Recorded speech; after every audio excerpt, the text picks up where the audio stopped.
قسط نمبر 4 دل درد سے خالی نہیں۔ کیرا اکیڈمی واقعی اس کو ڈھونڈ رہی تھی۔ بیئر کی ایک بوتل اٹھا کر وہ باہر نکل آیا۔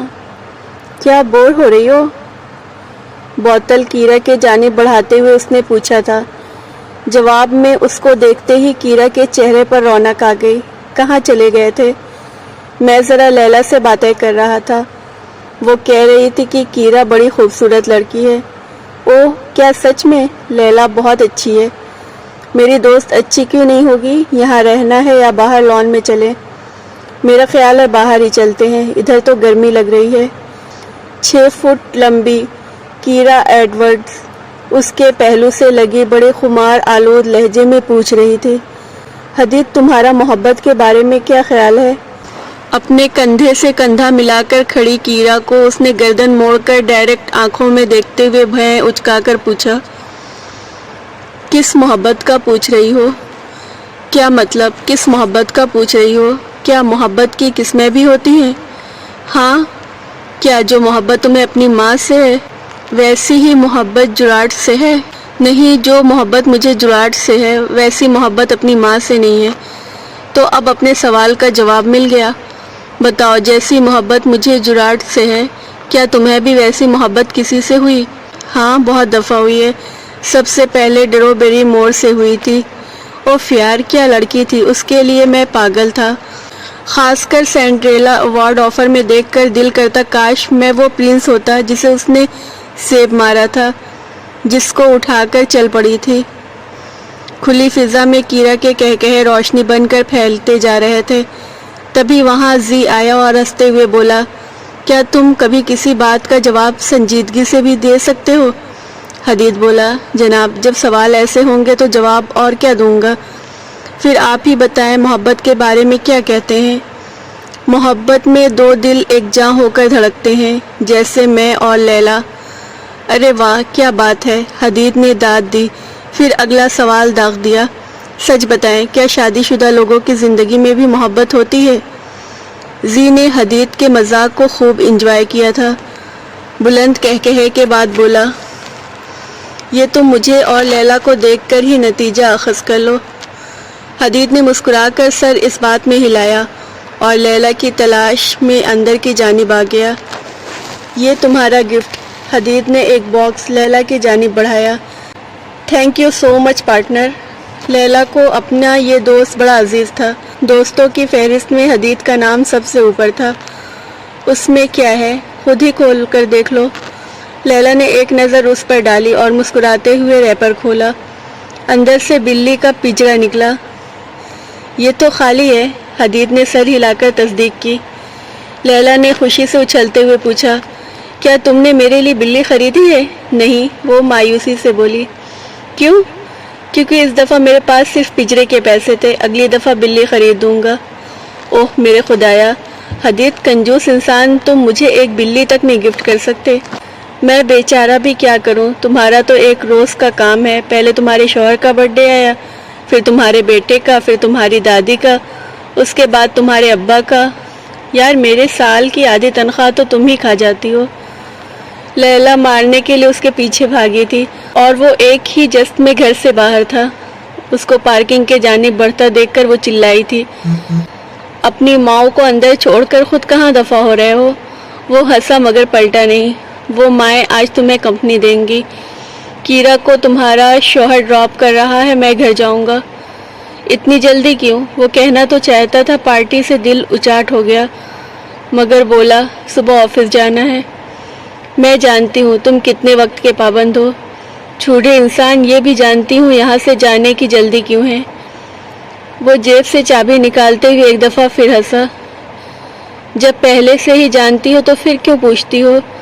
لیلا ہنستے ہوئے واپس مڑ گئی، جبکہ وہ اپنی گاڑی کے جانب بڑھا۔ تیرے دروازے پہ چلمن نہیں دیکھی جاتی، جانے جا ہم سے یہ الجھن نہیں دیکھی جاتی۔ پچھلے 2.5 گھنٹے سے وہ گھر کی ساری بتیاں گل کر کے سیٹنگ روم کی کھڑکی کے قریب صوفے پر بیٹھ کر مسلسل باہر دیکھ رہی تھی۔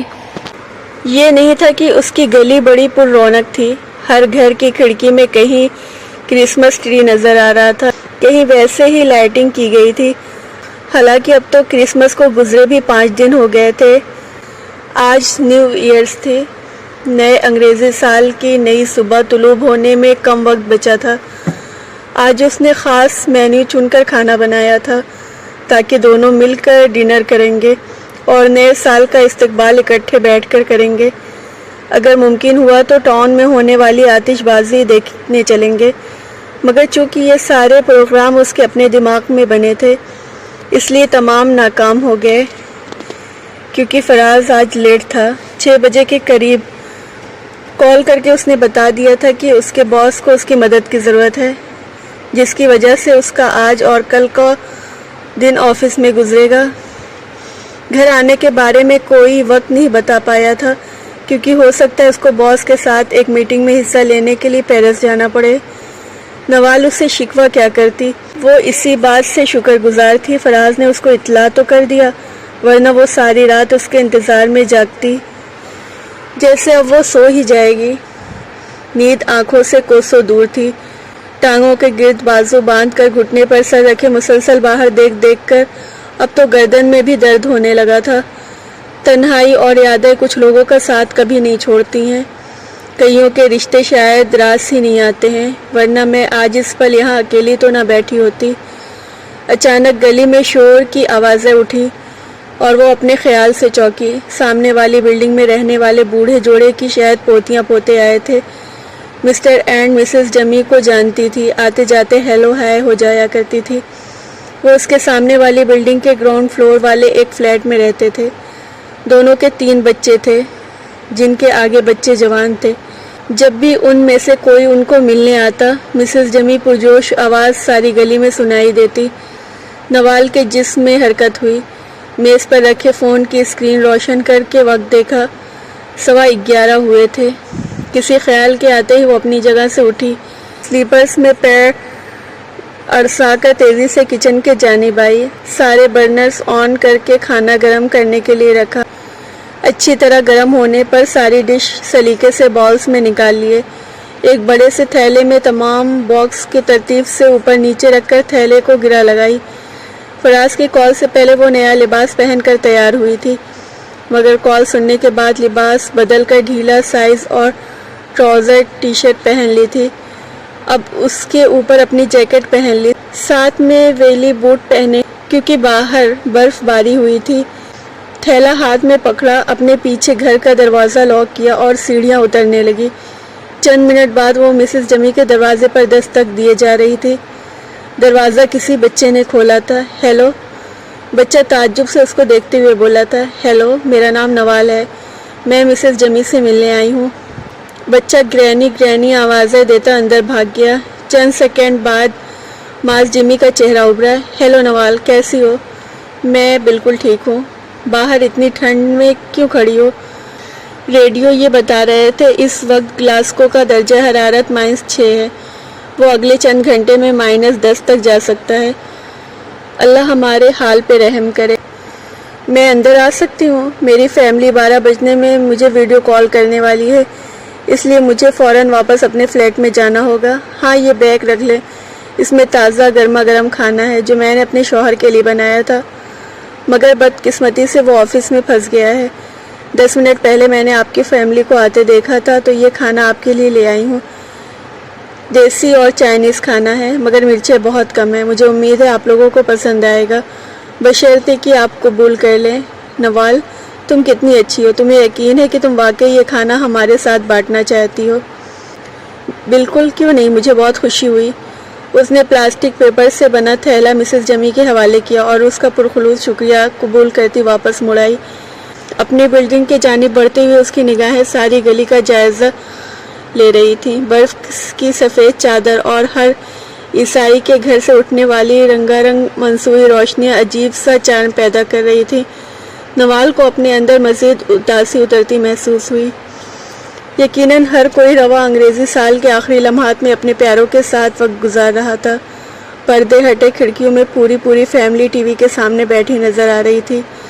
BBC، چینل 4، STV نئے سال کی آمد کے حوالے سے لائیو شو دیکھا جا رہے تھے، جن میں زیادہ تر مختلف میوزک کل بینڈ لوگوں کو دھن دھن یا بیک میوزک سے لطف اندوز ہو رہے تھے۔ لوگوں کی ایک بڑی تعداد ہر سال کی طرح اس دفعہ بھی دریائے تھیم کے کنارے موجود تھی، جو بے فکری سے ناچ گا رہے تھے۔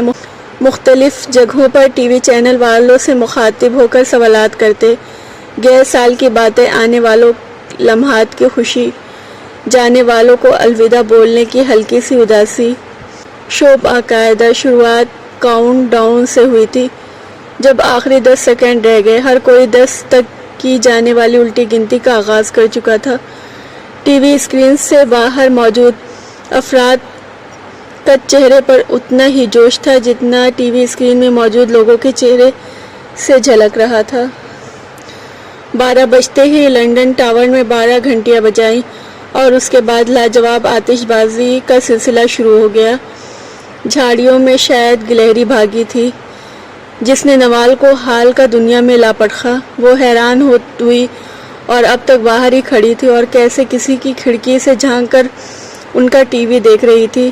تھوڑی شرمندگی محسوس کرتے ہوئے وہ پلٹی تو نگاہ سفید جھاڑیوں کے درمیان رکھی اس اسٹول پر ٹک گئی جس کے اوپر ایک پلیٹ موجود تھی۔ اس پلیٹ کے اندر ایک مفن رکھا تھا۔ مفن کے اوپر تنہا کھڑی موم بتی بڑے ناز سے جل کر اپنے گرد ماحول کو خوفناک بنا رہی تھی۔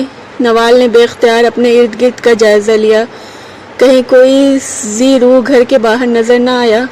پھر جھاڑیوں کو غور سے کھوجا، وہاں بھی کوئی نہیں تھا۔ موم بتی جل رہی تھی۔ اف، نوال کی سمجھ سے باہر تھا۔ آخر یہ ادھر رکھا کس نے؟ ہو سکتا ہے کسی جن پریت کا سایہ ہو، اندھیری رات میں ایک حسین لڑکی کی توجہ حاصل کرنے کا یہ ڈھونگ رچایا ہو۔ اپنی سوچ پر مسکراتی ہوئی تھوڑا اور آگے بڑھی۔ سفید پلیٹ کے نیچے خالی لفافے کی جھلک نظر آئی۔ نوال کے قدم ٹھٹک گئے، دل نے بیٹ مس کی۔ کیا یہ؟ اس کے آگے سوچے بغیر اس نے واپس گھر دوڑ لگا دی۔ پھولی ہوئی سانسوں کے ساتھ فلیٹ کا دروازہ اندر سے لاک کرتے ہوئے تیزی سے کھڑکی کے جانب آئی۔ اسٹول کے پاس کوئی کھڑا تھا۔ نوال کو لگا دل پسلیاں توڑ کر باہر آ جائے گا۔ موبائل کی بیل پر بے اختیار ہاتھ میز پر رکھے فون کی جانب اٹھا، اس امید پہ کہ فراز کا میسج ہوگا۔ اس کو بولتی ہوں وہ ابھی اسی وقت گھر آئے، مگر فون پر اسی انجان نمبر سے میسج تھا۔ کانپتے ہاتھوں سے نوال نے میسج کھولا۔ سامنے اس کی تصویر تھی۔ کھڑکی میں بیٹھے نوال کے چہرے پر لیمپ پوسٹ کی روشنی چھن کر پڑ رہی تھی۔ تصویر کے نیچے لکھا تھا، اس نئے سال کی شروعات تم نے میرے سنگ کی ہے۔ کیا تھا جو تم موم بتی بجھا کر مفن کاٹ دیتی؟ اپنے اندر اٹھے حروف کے تحت اس نے فون دیوار میں دے مارا اور لینڈ لائن سے فراز کا نمبر ملایا اور بار بار ملایا، مگر دوسری جانب اس کا فون ہر بار وائس میل پر جاتا رہا۔ آخر میں جب کوئی بس نہ چلا تو اچھی طرح روئی، منہ دھویا، دودھ کے گلاس کے ساتھ اپنے وٹامنز اور نیند کی گولیاں لے کر سو گئی۔ قطرہ قطرہ کر کے میری زندگی پگھل گئی، کیوں یار کو نہ میرے اس حال کی خبر گئی۔ احمد، سعدیہ پوری حلق سے چلائی تھی، مگر گیریج میں ایک تیز میوزک چل رہا تھا، دوسرا مشین کا شور تھا۔ احمد کے کان پہ جوں تک نہ رنگی۔ وہ چہرے پر پروٹیکشن ماسک لگائے ہجوم میں اپنے کام میں مصروف رہا۔ بڑے ماہرانہ انداز میں لوہے کی مشین کے ذریعے پالش کر رہا تھا۔ اس کے بعد اس نے اس کے اوپر پینٹ کرنا تھا۔ ایک دو دفعہ مزید اس کو متوجہ کرنے کی نیت سے ہانک لگانے کے بعد سعدیہ نے آگے بڑھ کر اس کی مشین کا پلگ نکال دیا۔ ایک دم چھا جانے والی خاموشی میں بس میوزک کی چھنکار رہ گئی۔ اس نے ہیلمٹ اٹھایا اور ماں کو وہاں دیکھ کر چونکا۔ ماں، کتنی دفعہ کہہ چکا ہوں اس طرح سوئچ بند کرنے کا کام کا مزہ خراب نہ کیا کریں، اور میں بھی کئی دفعہ کہہ چکی ہوں اپنے شوق فارغ وقت میں پورے کیا کرو۔ جہاں تک میری معلومات ہے اس وقت میں بالکل فارغ ہی ہوں، اور اگر آپ نے اپنا کوئی کام نکال رکھا ہوا ہے تو اس کے بارے میں مجھے الہام ہونے سے تو رہا۔ میرے ڈاکٹر کے ساتھ اپائنٹمنٹ ہے، 15 منٹ رہتے ہیں، یہاں سے نکلو فوراً۔ ابو کدھر ہیں؟ اللہ ہی جانے، آدھا گھنٹہ ہو گئے گاڑی لے کر نکلے ہوئے، ابھی تک نہیں آئے۔ آپ نکلے، مجھے بس 5 منٹ دیں، میں شاور لے لوں۔ اسی وقت سارے اوزار رکھ کر اندر کی جانب بڑھ گیا۔ 7 منٹ بعد صاف ستھرے حلیے میں ماں کے ساتھ جا رہا تھا۔ ڈاکٹر نے سعدیہ کا تفصیلی معائنہ کرنے کے بعد دوا لکھ دی۔ وہ لوگ وہاں سے نکلے۔ احمد ماں سے مخاطب ہو کر بولا، یہ لے گاڑی کی چابی، آپ گاڑی میں بیٹھے، میں فارمیسی سے آپ کی دوا لے آتا ہوں۔